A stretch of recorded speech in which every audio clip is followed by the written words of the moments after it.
Good afternoon to everyone. Jai Shri Krishna. Thank you for being here. The last session was, I think, April 25th, end of April sometime. And we tried to get back in a month, but it took us a little longer. So thank you for bearing with us and having the patience. Just a quick refresher from me of what we have talked about so far. In the last couple of sessions, we discussed stages of observation. Sorry, someone is. I'm hearing myself. Okay, thank you for muting. We discussed stages of observation. We established various ways we can arrive at faulty perceptions or conclusions. And we talked about how the process of observation can be prone to error. And today, the first half of the agenda is whatever summary I just gave. We're going to talk to you about what you've understood.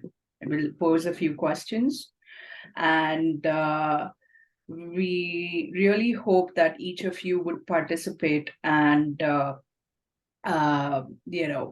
put forth your arguments and thoughts of what you've understood about the previous sessions. And I invite you to really expand your understanding by challenging your thought process and even each other to arrive at these answers and arguments.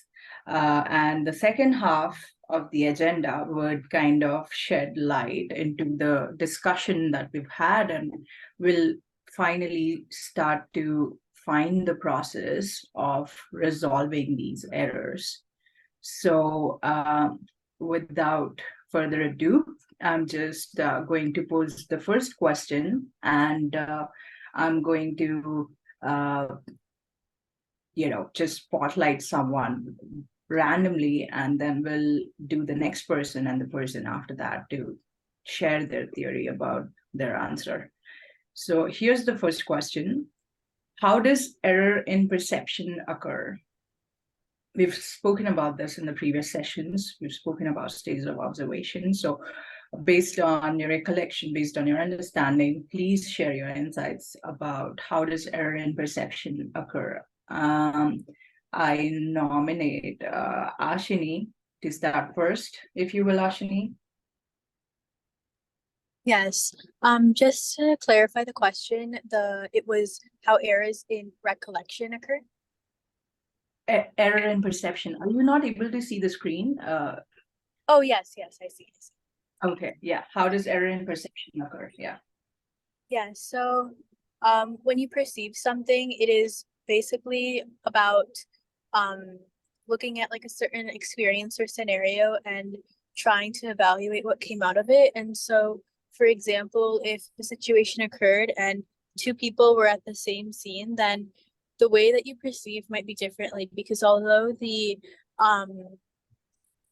scene that you might see remains the same, the ways that your previous like bias or just things that you've already have experienced plays a role into how you perceive each new event. And so I think just like your prior experiences, as well as just like thought process which you have already developed, all affects this. And so this can lead to the error because you are not looking at it through like an unbiased perspective. Every person comes in with like biases, and that's like something that cannot be avoided. And so this is how the error could occur.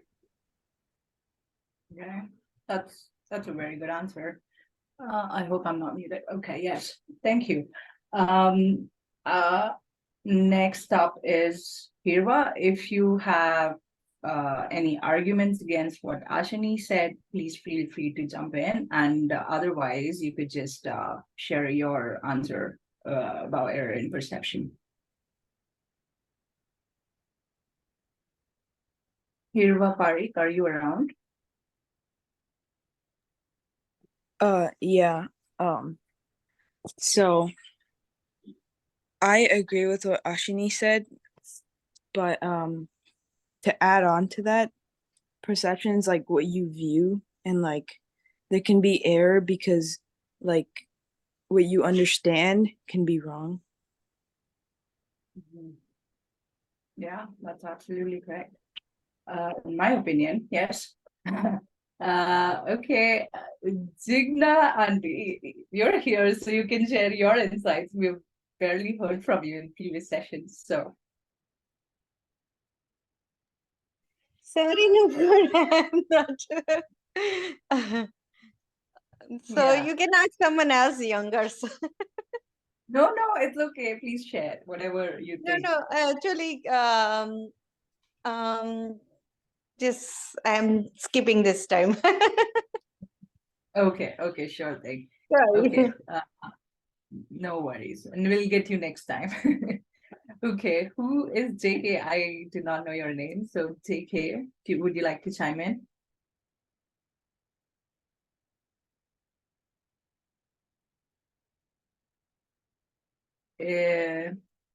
Who is JK? जय श्री कृष्ण। मैं हिंदी में बोल सकता हूँ। हाँ, बोलिए, please बोलिए। मैं सबसे पहले एक्चुअली जो टॉपिक चल रहा है एरर इन परसेप्शन, तो इसमें बेसिकली ये ऑब्जेक्टिव फिनोमिना है या सब्जेक्टिव फिनोमिना है, थोड़ा इस पे विचार है, क्योंकि बहुत सारी आइडियोलॉजी ऐसी जिन्होंने इसको सब्जेक्टिव फिनोमिना माना है, और जैसे बुद्ध वगैरह, और कुछ आइडियोलॉजी ऐसी है जो ऑब्जेक्टिव मान रहे हैं, और महाप्रभु जी क्या मान रहे हैं, डू नॉट नो एग्जैक्टली। तो ये एक मेरी क्यूरियोसिटी है कि जो एरर इन परसेप्शन है सब्जेक्टिव फिनोमिना ऑब्जेक्टिव है, और या दोनों का इसमें रोल, वो मेरी थोड़ी एक क्वेरी है बेसिकली। तो हम दोनों का कर रहे हैं, लेकिन for the sake of understanding, अगर हम ऑब्जेक्टिव फिनोमिना भी करें तो आप ऐसा, अगर आप आंसर देना चाहे तो आप दोनों नजरिए से दे सकते हैं कि अगर ऑब्जेक्टिव फिनोमिना को परसीव कर रहे हैं तो उसमें क्या एरर हो सकता है, कहाँ एरर हो सकता है, और अगर सब्जेक्टिव फिनोमिना वैसे भी वो इंडिविजुअल परसेप्शन में आ गया, तो may be you can focus on objective phenomena.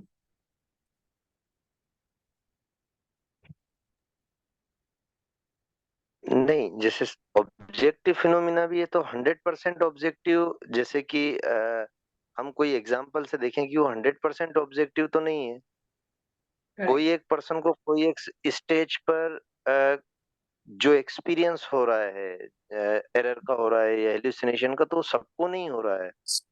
तो इट डजंट मीन कि वो ऑब्जेक्टिव 100% ऑब्जेक्टिव तो नहीं है। सबको सेम फीलिंग, जैसे फॉर एग्जांपल मैं डेजर्ट में जा रहा हूँ और वहां पर जो भी कुछ मुझे दिख रहा है, पानी दिख रहा है, तो वो मेरे साथ वाले को दिखेगा जरूरी तो नहीं है। तो ये 100% ऑब्जेक्टिव होता तो सबको एक जैसा रियलाइजेशन होना चाहिए था।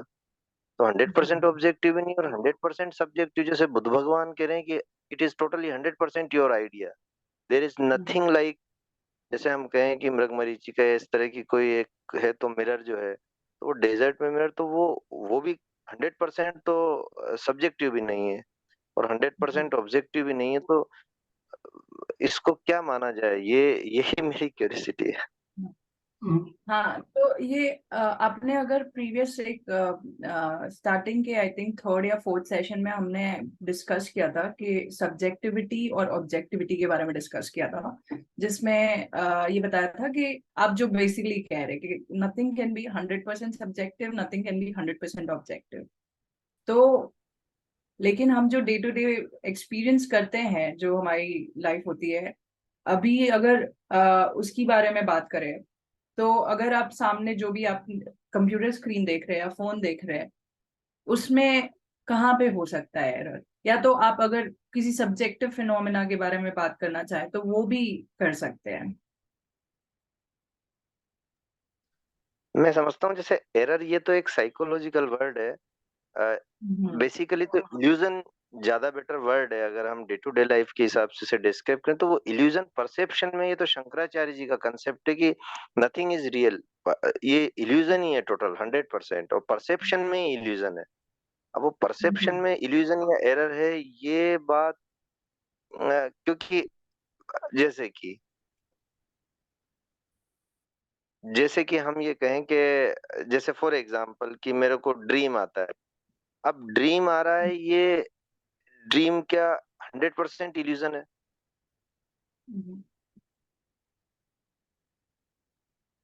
राइट, ये वही कि मैं ड्रीम। हाँ, आप कुछ कह रही सॉरी, थी? नहीं नहीं, प्लीज कंटिन्यू, प्लीज। नहीं, मैं खुद मेरी क्यूरियोसिटी है, मैं तो एक बता रहा हूँ कि मेरे विचार में ऐसा लग रहा है कि 100% ऑब्जेक्टिव और सब्जेक्टिव यानी 100% परसेप्शन में इल्यूजन नहीं है, अथवा तो 100% परसेप्शन में रियलिटी भी नहीं है, ऐसा मेरे को लग रहा है। Okay okay. That good explanation. I think we what आपका नाम प्लीज जी के आपने लिखा है लेकिन पता नहीं आपका नाम प्लीज। नहीं, ये तो वो दूसरी जगह था, मेरा जगदीश नाम है। हाँ जगदीश भाई, हाँ जगदीश भाई, आपने सही बताया कि एरर आपका ऑब्जेक्टिव सब्जेक्टिव फिनोमिना एक्चुअली जैसे नुपुर ने पहले बताया कि सब्जेक्टिव ऑब्जेक्टिव हम ऐसे पर्टिकुलरली स्पेसिफिक मानते नहीं है, बहुत सब्जेक्टिव ऑब्जेक्टिव बहुत। हमने जो पहले 2-3 सेशन से पहले लिया था कि आप ऑब्जेक्ट को परसीव करते हैं सब्जेक्टिव ऑब्जेक्टिव फिनोमिना, उसमें लिखा है both, Mahaprabhu ji believes in both objective and subjective both. इसके हिसाब से हमने वो जो आगे जो हमें कंसेप्ट ले रहा है उसमें लिखा है कि भाई when you believe in like when a perception error occurs, हमने लास्ट टाइम में देखा था तो एरर तो आता ही है, तो हमने कहा था how does the error in perception occurs, तो आपका जो एक्सपीरियंस है आप हमको डिस्क्राइब कर सकते हो। तो we are trying to get input from everyone that what is your suggestion, whatever is your recommendation, like what do you see, how does the error occurs in a perception, and the next step would be how to remove it. So I think topic हम जा रहे हैं कि error को कैसे remove करें।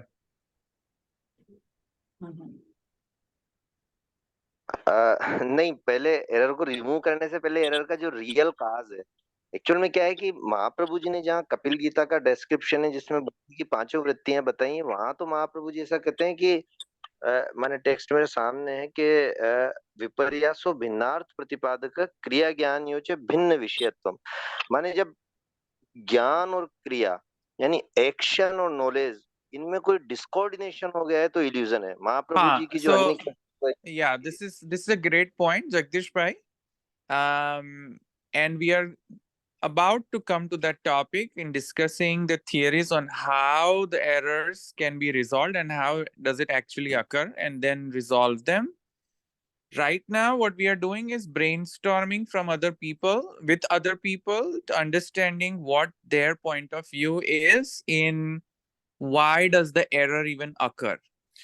Now, whenever we are talking about why does the error occur, we are presuming that it is subjective in nature because the person who is perceiving the object is necessary in this phenomena. If the person itself is not there, or the one who is experiencing the error itself is taken out, then the whole question of having an error falls apart. There is no question about having an error or not, because error occurs in the experience. And for experience, you need subject. And so by default, the subject matter is assuming that it is subjective right now. So let's assume that the error is subjective for right now. Let's proceed with the brainstorming session as to what your thoughts are. Why does the error occur? Is it because of the sensory organs? Is it because of, I think somebody said that we hold several prejudices or biases in our mind from the previous experiences? Is that the reason for making an error? Or are our sensory organs degenerated or corrupted that they are unable to sense the object as it is? Or is there any other reason why we make errors in our perception? That is the subject matter. We want to get thoughts from everyone else also. So, Jagdish bhai, feel free to chime in. और आपको अगर आपका कोई अभिप्राय है कि ख्याति कैसे होती है, एरर का टेक्निकल टर्म हिंदी में ख्याति होता है, संस्कृत में, by the way. But for the sake of the simplicity for other audience, we are using the term error. Why does it occur? Let's brainstorm on that. And then we will eventually come to your question, Jagdish bhai, if that's okay with you. हाँ ठीक है, thank. Yes. Thank you. So आप अपना अभिप्राय व्यक्त कर सकते हैं कि एरर होता क्यों है हमारे एक्सपीरियंस में. सब्जेक्टिव अज्यूम करके चले अभी. Okay, so next is Adi. Adi, would you like to share? Sure. Yeah, I wanted to. Sorry, my skill in speaking Hindi is not that good, so I prefer English. But Absolutely. I wanted to address the point of objective and subjective perception directly.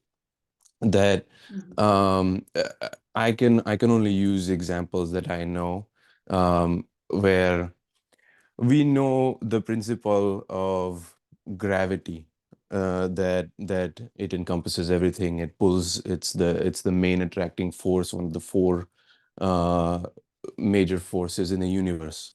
We know that now, and we know its definition, and we use it in our science and math and etc. Due to Isaac Newton defining it. But then later down the line, there comes Albert Einstein, who then proceeds to give examples of relativity and these scientific concepts which take gravity and shift it. Now, does that mean that Isaac Newton's perception of gravity was wrong? It's essentially that Einstein had technically proved Isaac Newton's theory is false. But when you actually delve deeper into what Einstein had produced, it was more that due to the time period and the advancements in general science, that it was that his perception level was just at that time happened to be greater. And if you break down whatever Einstein had produced, it breaks down into what Isaac Newton had already created. So I think that there are some objective things that we have studied, and that's how we create these objective phenomena. But they're at the same time they're subjective because they can change as your knowledge grows, as your ability to perceive things grows. So it's an exponential level of acquiring knowledge. So then technically error, and forgive me, this might be just I don't know, you just spoke about the semantics of this, but it could just be that the error is constant, because there are things you know, there are things you don't know, and there are things you don't know that you don't know. So there is constant error always, and you have no idea if you know everything, especially in your phenomenon, especially in your own perception. So I think that might help in the discussion later on about where error comes in perception. And I can also give another, actually, I'll give the example later on if we continue the discussion. That's a very good insight, actually. Yeah, the internal and external status quo has a huge role to play in error perception. Who would like to go next? How about Ankit?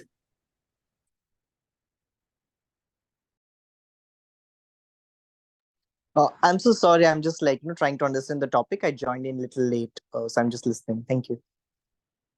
Okay, sure thing. Maybe you can, if you'd like to, you can you can answer the question after everyone is done, if you're still interested. Sure. Thank you. Okay, great. Next up, Aryan.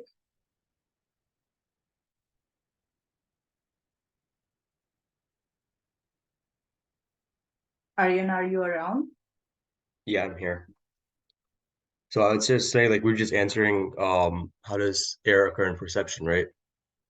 That's right. Yeah. Okay, so I'm not sure if this has been discussed already because I also joined a little bit late, but I think it's um last time we discussed this, we discussed like how our inputs or the ways we take in this information, like how we perceive things, whether it be through sight, sound, like through our sensory organs, is like sometimes does not tell the full picture. So I guess this is also similar to what we did last, like what we discussed last time by saying basically saying that since inherently we're not able to comprehend like the um full picture, then error automatically occurs in our perception. Yes, yes.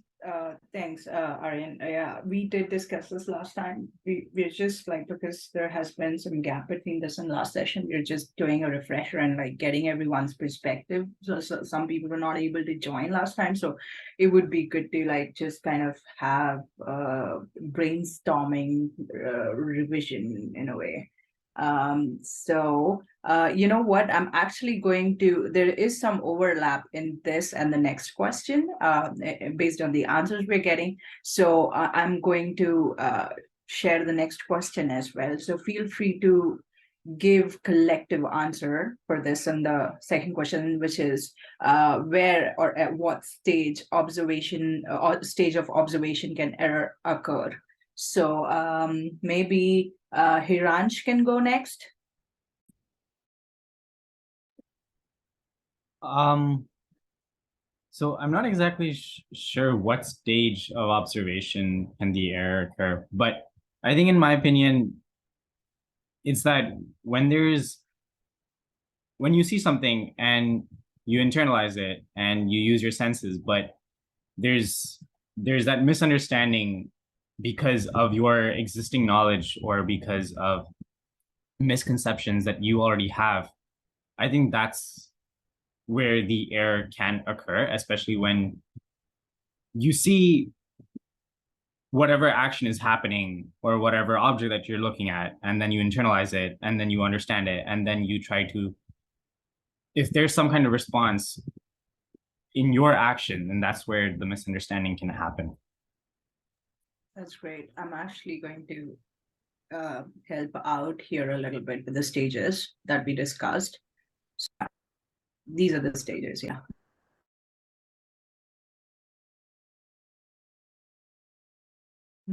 Okay, next up is Mehul Sheth.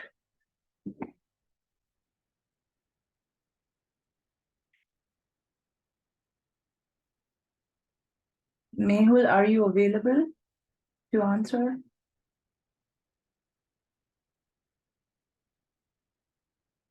No? Okay. Okay, we're not hearing from Mehul. Okay, we'll go on to the next person, Nilesh uncle. Yeah. Yeah. Hello. Yes, we can hear Hello. Yeah. I think basically the error occurs because of our past experiences and also because of the gun, that is rajas, tamas, sattvic gun or nirgun gun. So whichever gun is more, that plays an important role on how you perceive an object and what is your past experience, whether it is a pleasant experience or a bad experience. So that also plays a major role in deciding what you perceive and how you perceive. So you may not take the object, you may not analyze the object as it is, but because of your subjectiveness and your past experience, which is stored in the antakaran or in your brain, and that when you recall, and according to the whatever storage is there in your brain and mind, uh, accordingly you perceive the object and react accordingly, and you form an opinion based on those experiences. That's actually a wonderful insight. Next is Nitya. I think that the error could happen in any of the stages because it doesn't exactly matter what you're looking at. If you already have a set perception or idea, we don't tend to like change it very often. It's kind of harder to do.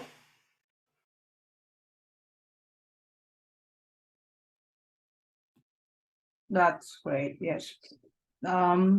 Okay. So next, we have 3 more people left. So we'll go with Rajesh next. Rajesh, are you available to talk? Okay, well, Hello. yeah. Yeah.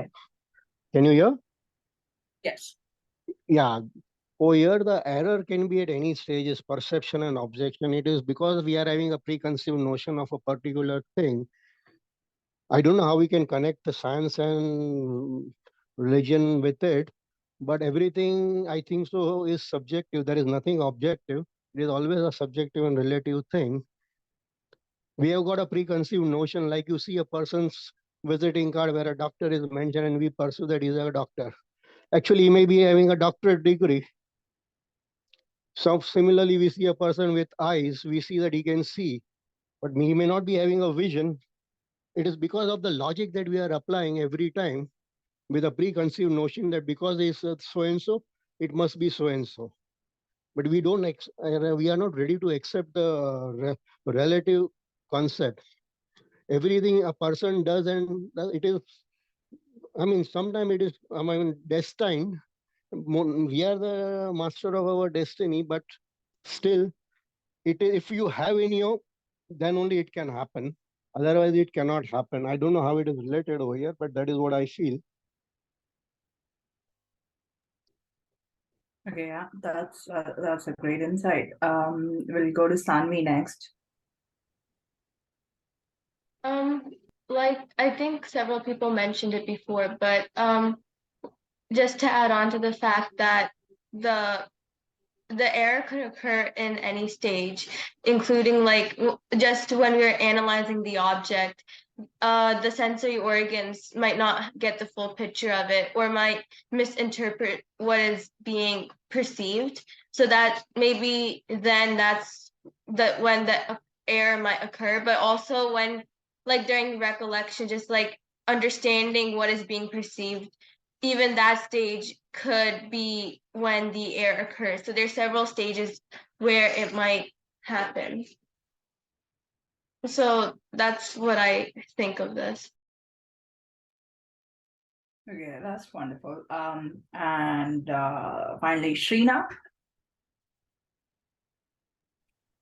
I think as other people had said before, I also agree that the error could happen in any of the stages. And I think going back to the error in perception, it like a lot of people can have like bias about the situation and a certain understanding about the situation so that you're almost unable to really take in the full picture because you already have a preconceived notion about what's already there. So it could be difficult to understand everything that's in the situation. So that's where the error could occur. Okay, that's great. This is a pretty healthy discussion. We like there could be so many different reasons: self-serving biases, conscious or unconscious, selective perception, stereotyping, projection, mental conflict, memory. So many things can contribute in erroneous perception. So now I'd like to pose a third question, which is like the most important question, actually. How can we remove these errors? Who would like to offer a theory?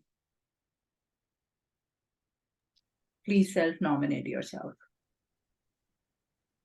I'll go if that's okay. Hey, please go ahead. Yes. I think just simply like learning more. So trying to develop new perceptions, trying to understand new information, just simply like accumulating more knowledge and seeing different perspectives and just trying to understand them in an unbiased manner, I think you can help remove many of those errors that come naturally. That can pose a couple of questions, like understanding more can actually, like, a lot of times it's this famous quote, the more you know, the less you know. Like, knowledge is infinite, and like the perceptions, the means of knowledge can still remain in a similar state, like our eyes, for example. The physiological conditions of eyes can remain the same. You could learn, but it is, yes, it is definitely an important factor that plays a role in helping us remove these errors. But there are limitations there. But it's a great point. Who wants to go next? Hiransh, if you want to add anything to that, please feel free to. No, I think your point is absolutely correct. Sometimes just having more information can make it more confusing and can actually make you like can create new errors. But I still think that, I don't know, like maybe if somebody else has a different point of view, like I think both of those. Yeah. Okay, I think Rajesh is unmuted. Rajesh, do you want to go next? Yeah. I mean, there is no fixed formula for removing anything because it is, as I said, everything is subjective, nothing is objective. So one particular thing cannot be applied to each and every being in the universe. But at least we can say that whatever quality the person is having, mental stability is the base of all that. Without that, nothing works. If you don't have that mental stability, you won't be able to do. Now, that mental stability can come by meditation, by be remaining in thoughts constantly of I mean, a deity or something like that. If there should be clarity of thoughts, then only the other things come. You may be having a huge strength or knowledge of all the universe, but without that stability, clarity, you won't be able to apply it anywhere. There should be retention also of it. Otherwise, a particular thing you cannot apply. Like you can say, I want to be Bill Gates. I cannot be Bill Gates or Warren Buffett just by thinking what they were doing. If I try to do, I won't be able to do it. So everything doesn't apply for every person. That base mental stability has to be there, and that mental clarity has to be there. That is a base thing. And all other things, everything is subjective. It applies to all different persons in different ways. So a particular, if you say that this applies to this particular person, that won't work. It may work for some, it may not work for all. And that's it. I love that answer. Yeah, not one theory can be applicable for all. That's wonderful. Thank you. Next, I see Jigna, Auntie, you have raised your hand. Yeah. Jai Shri Krishna, everybody. Very good views, everybody. But I personally feel that whenever if you have to remove the error, I don't think so anytime any error can be removed completely, because as and when you increase your knowledge to remove the error, there will be other views, other changes, concept changes, everything would come into existence, and again a new concept would come out which would show another error. So I feel that it's not all, something cannot be errorless anytime. If something is error free for me, may not be error free for the other person. It is the way you look at it, the way you perceive it. And I agree. How is your mental state and things like that? I feel that I don't think so anything can be so much errorless on this earth, I feel. That was the only thing I wanted to say when you asked the question that how can we remove the error? That's it. Thanks. I love it. It's impossible to view anything without error. Okay. Next, Sanvi. Yeah, I think we mentioned that error happens due to personal bias, and personal bias usually occurs due to experience. But experience could also help remove these errors because since we've already experienced it, we know the situation more clearly, and we're able to analyze the situation we can analyze the situation with a deeper level of understanding. And another thing is that we could remove errors just by taking a step back and taking the time to understand the situation. And through these processes, we could easily remove the errors when it comes to perception. And that's all. Okay. Okay. Anyone wants to add on or counter that? Hirva, I see your hand is raised.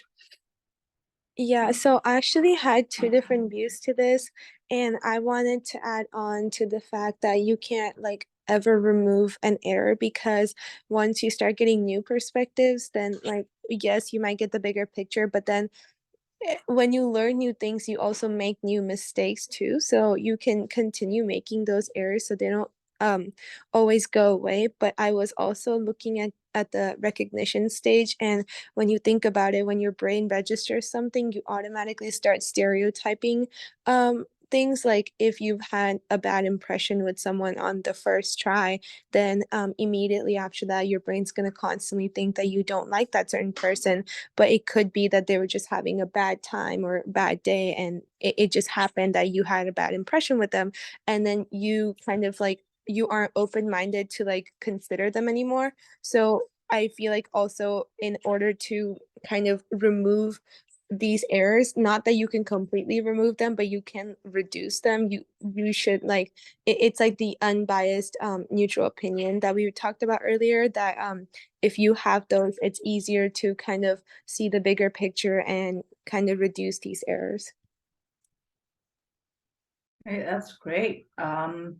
Anyone has anything else to add that hasn't come up yet? मैं कुछ सोच रहा हूँ इस बारे में। मेरा ऐसा सोचना है कि जो बात चल रही है कि how we can remove the errors, तो उसमें जिसका मुझे पास्ट एक्सपीरियंस है और वो कोई कंडीशन रिपीट होती है, तो मेरी जो नॉलेज की फैकल्टी है उससे मैं उस एरर को रिमूव कर सकता हूँ। पर सडनली और एक्सीडेंटली यदि मेरे सामने कोई एक ऑब्जेक्टिविटी की एरर आती है, तो I think I can not remove that error and I count उसको मैं एक एरर की तरह ही काउंट करूंगा, माने मेरी फैकल्टी से, ऐसा मुझे लगता है। कपिल गीता का जो सब्जेक्ट में जो डिस्क्रिप्शन आया है पूरा जेजे का भी, उससे मुझे ऐसा लगता है। Okay, thank you. Nilesh Shankar? Yeah, hello. Yeah, I think one should be a sthit pragya if you want to remove all the errors, because unless you are sthit pragya, then you will always be affected by whatever objects you perceive, and you will apply your own personal likes and dislikes to it. So you will not perceive the object as it is. You will first analyze whether it is pleasant or whether it is the experience is not pleasant, and you will react accordingly. So reacting to the object, that should be avoided, and first we should try to see the object as it is without applying our any personal notions to it. I think then we can think that if that mental state is there, you are at peace, there is stability, then there are chances of less error. Okay. Okay, these are all great answers, great arguments. So I would like to proceed with the second half of the agenda. To actually try and remove the errors in perception, we'll try to explore a couple of theories which kind of gives us the understanding of how we arrive at what is truth or what is real. The first theory being the theory of correspondence, or it's also called correspondence theory of truth. So What? Nupur, if I can interject and take this opportunity to summarize the discussion, that would be great. Yeah, please go ahead. Yes. Yeah, thank you very much. First of all, congratulations to everyone. This is such a great discussion. I really loved all the points of view about the error, why the error occurs, and where does the error occur, and some of the great suggestions that you all have given on removing these errors. I think just to summarize what we have discussed about the nature of the error, what I heard from you all, I'm just trying to summarize it. I think error is something that can never be completely removed. I think that is one of the points that I'm getting from the discussion, which is absolutely true. Error is something that can never be completely removed 100% when a subject is analyzing or perceiving an object. Absolutely true. Error can occur due to sensory degeneration of sensory organs, or past experiences, or preconceived notions, or prejudices or biases. And there could also be logical errors. Your intellectual ability also can cause to make you error, because you're not thinking logically, or there's a flaw in the logic that the way you're thinking, and so on and so forth. So that's absolutely correct. I'm just trying to summarize it. And then the third thing is error can occur at every stage of literally any stage of the observation. Absolutely true. And I think one of the person said error is something that is subjective. Sure. And I think there's an argument to that by Jagdish Bhai that no, it is not always necessary that error is always subjective. There could be objective error. So Jagdish Bhai, I'm going to put that point of error can be objective on hold. Maybe we should dive deep and double click on that, on the point that you were trying to make after Nupur covers the theory of correspondence. But Jagdish Bhai, this is extremely good point. I want to hear more about what you think about why errors could be objective also. So that I think we should double click later on. Nupur, if you can take that item for the next discussion, that would be great. And then I heard from you all about removing this error, how to remove these errors. I heard accumulating more knowledge, broadening your perspective would help or may help remove these errors up to a certain extent. That is true. You keep on verifying your experiences, you keep on educating yourself, and whatever notions that you're forming in your mind, it's absolutely necessary to keep them verifying over and over and over again repeatedly.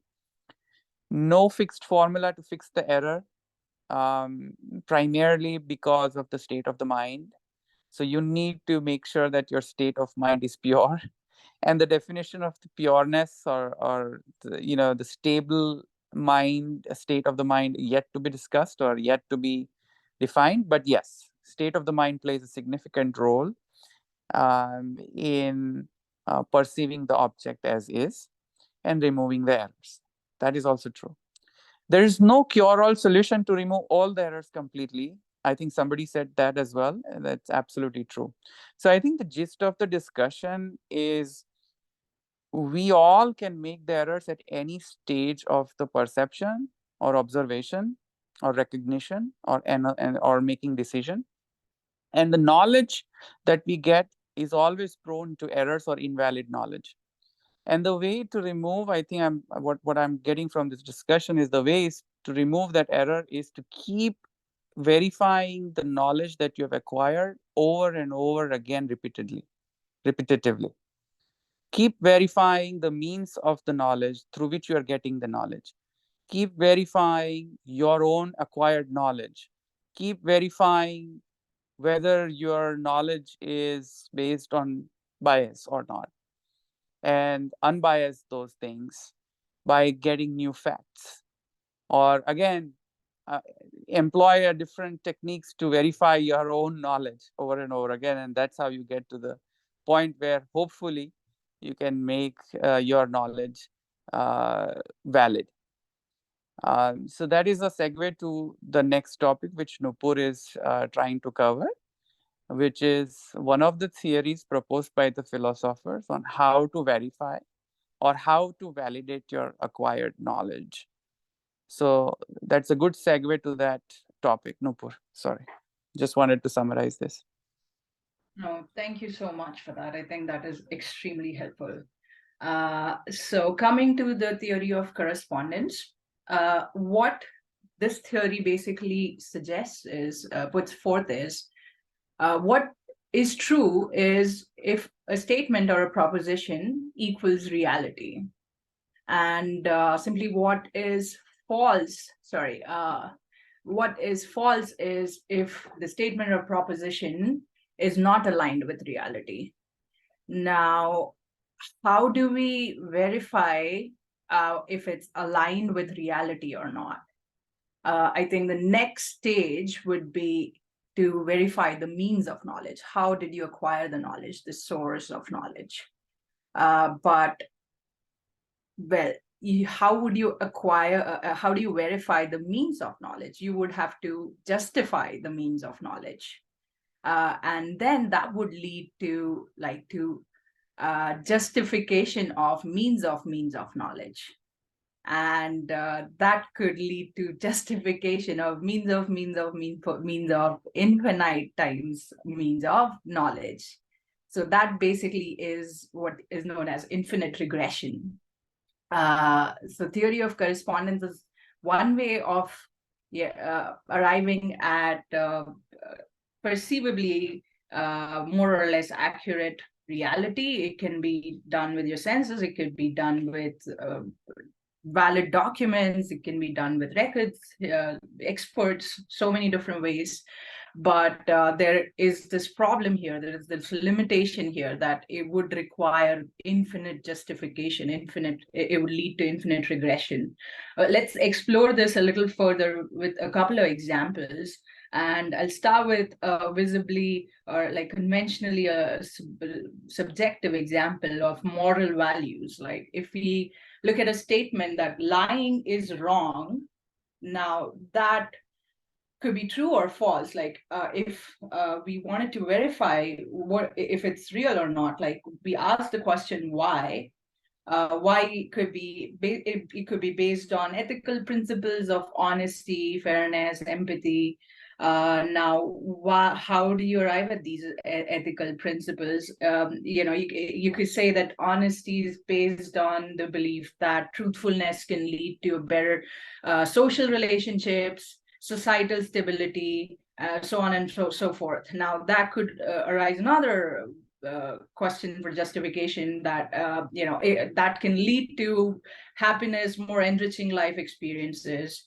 Now again, like happiness is subjective. Happiness for me is not necessarily happiness for someone else.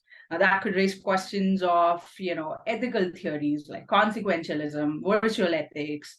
That could lead question to meta ethics. That could lead question to epistemology. So there is that pattern of infinite regression here. Like if we move to a little more of perceivably objective example, like historical knowledge. For example, the Battle of Waterloo was fought in 1815. Now, how do you justify that? You would perhaps justify that with historical records, textbooks, testimonies. Then you would try to justify these sources by saying that there is expertise of these historians, or like consistencies in the accounts by various historians or texts and such. then you might question the reliability of the methods that were used in coming to these consistencies, or having that expertise, or like then it could kind of lead to a question of credibility of the historians or the records or everything, including the conscious and unconscious biases, internal and external. So again, there is a pattern of infinite regression. Now, I would actually hand over the virtual mic to you for the more objective, visibly objective example. Sun rises in the east. Now, how would you apply theory of correspondence to this example? Who would like to take a shot at this?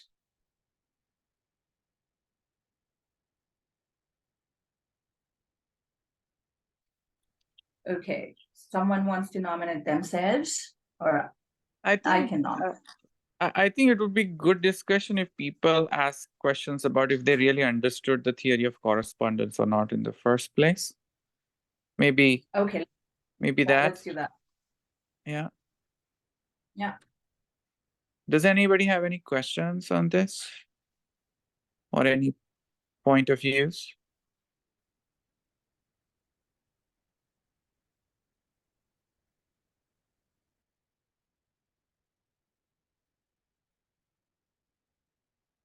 No one?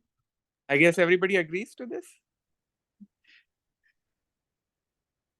Okay, raise your hand if you agree to it.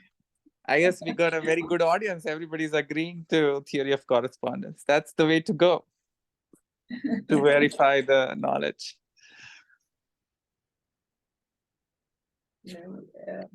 Any questions, any arguments? Not agreed, क्योंकि सारी चीजों का correspondence check कैसे होगा? जैसे science भी ऐसा कह रहा है, माने साइंस के विजन से भी देखें कि जैसे मैं फाइंड आउट कर लूं, आज साइंस ने एक ऑब्जर्वेशन, एक गैलेक्सी है और वो हमसे इतने लाइट ईयर फार है। कुछ टाइम बाद साइंस फिर दूसरा ऑब्जर्वेशन करेगा और नहीं उसके फार भी कुछ हो सकता है। अब वो एजम्पशन है, उसका करस्पॉन्डेंस, जैसे फॉर एग्जांपल कि ये हम ये कहें कि कोई भी जिसको हम काउंट कर पा रहे हैं उस चीज का तो हम करस्पॉन्डेंस चेक कर रहे हैं, पर कोई चीज ऐसी है जिसको मैं काउंट ही नहीं कर सकता, विजुअलाइज ही नहीं कर सकता फ्रॉम माय सेंसरी ऑर्गन्स, तो मैं उसका करस्पॉन्डेंस चेक कैसे करूंगा? Very good point. Very good point. That's the flaw of this theory, though. Exactly. Yeah. Yeah, people speak up. That's a good point. Yeah, you could even think out loud. Okay, Aryan, I'm nominating you to speak. Since I see you first in the list.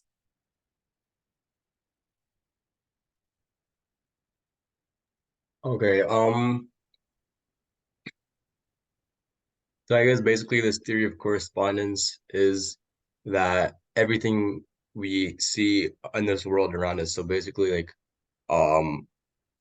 all the truth, all the facts that we see can only be considered as actually true if it only is seen in our reality, in the sense that what is seen in our perceivable universe is basically can be considered true only if you see it in our universe. So I guess this leads to the problem that what happens to the things that we cannot see or the things that we do not understand so far. So far we've only made such advances in like physics or science that we're not able to see the full truth. We're not able to see the full picture. So according to this theory of correspondence, what would happen to the truths that we cannot see because we're not technologically or scientifically advanced in order to see those truths. So I guess that could bring up a problem of that. And then this also goes the other way by saying that if we do not see it in reality, then it must be considered incorrect. But it could also be that since we're not able to understand it so far through our means of understanding reality so far, which is basically through the lens of science or physics or astronomy or whatever it may be, like biology. It could just be different ways of or fields of understanding it, like whether it be, like I said, physics, chemistry, etc.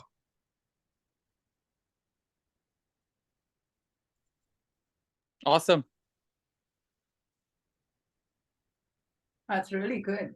Thanks for sharing that. Anyone else wants to take a stab at it?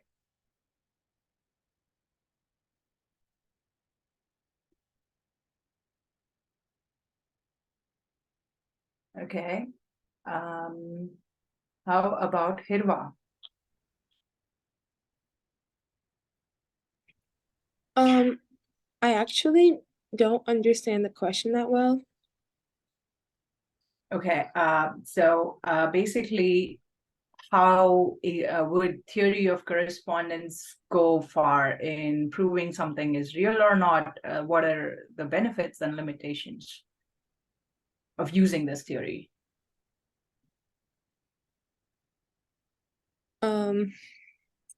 I feel like I feel like it would get you somewhere, but not like completely, because if you're saying that justifications of means of knowledge, what if something that you're saying is not justified by other people?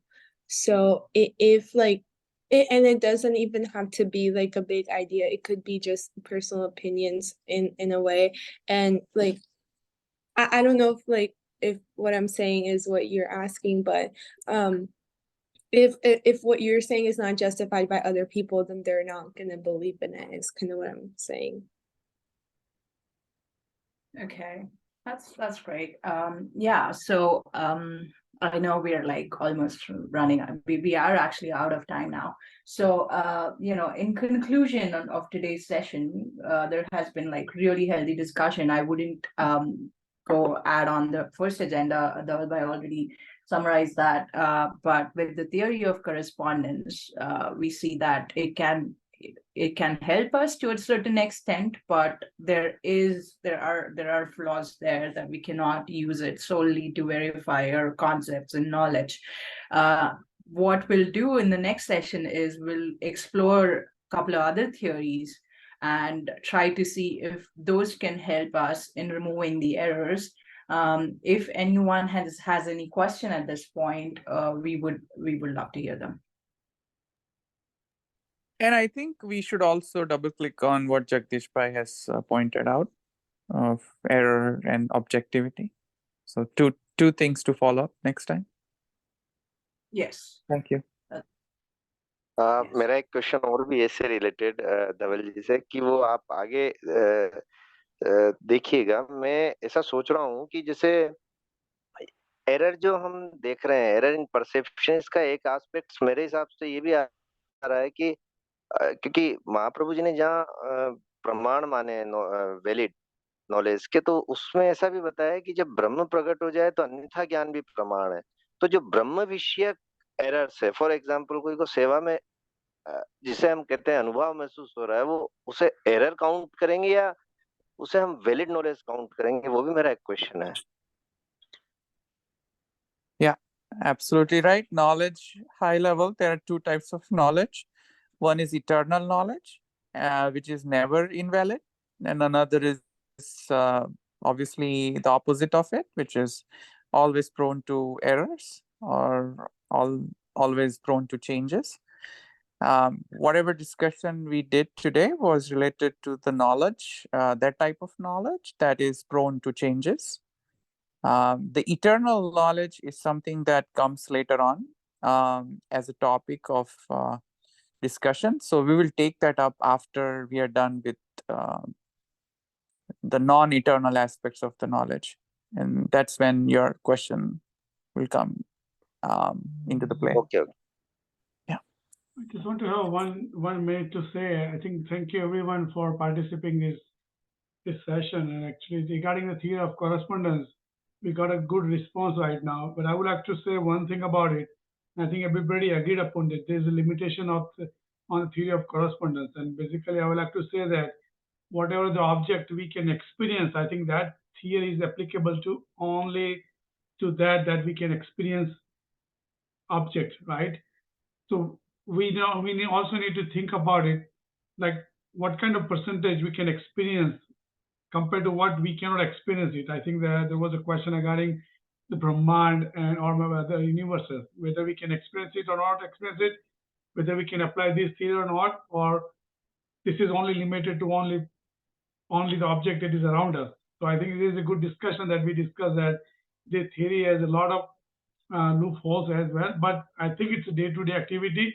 These theories always help, but again, keep trying on it. As Dhavalbhai mentioned about it, keep trying on it, checking against what we see, and then just enhancing our understanding. So I think a really good discussion. We'll move forward to the next topic. There are other theory that we're going to use it. One for the worldly desire, whatever we worldly, and one is for the non-worldly. So I would like to thank you everyone for your participation. Thank you so much for joining, and we'll see you all in the next session. Thank you so much. Thank you. This was a really good discussion as well. I really enjoyed it. Wonderful. Thank you. Thank you. Thank you. Thank you. Thank you.